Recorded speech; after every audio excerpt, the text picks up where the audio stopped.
going on, guys? Zach here, Cocktail Homecraft, and I'm going to show you guys how I like to make classic cocktail, the Manhattan.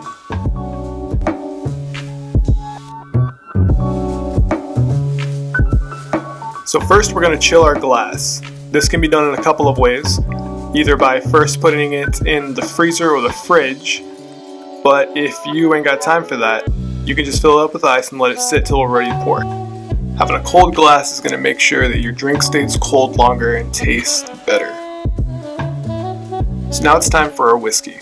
I'm going with 2.5 ounces of a high proof rye, but if bourbon is preferred, that can also be used as well.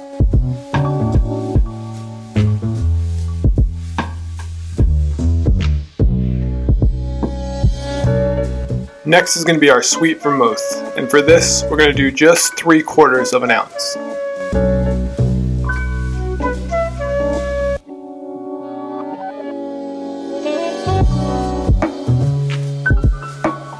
And now we have bitters. We're going to do 2 dashes of Angostura.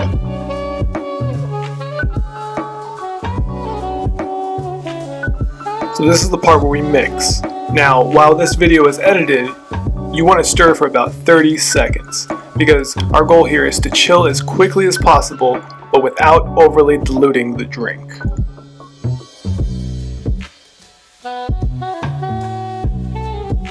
Then we're going to strain it out into a cocktail glass. Now it's time for garnishes and finishing touches. We're going to do 1 brandied cherry, and I also like to add in an orange peel.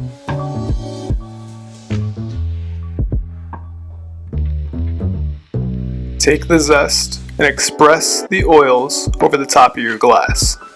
Rub it around the rim of the glass, drop it inside, then sip and enjoy your Manhattan.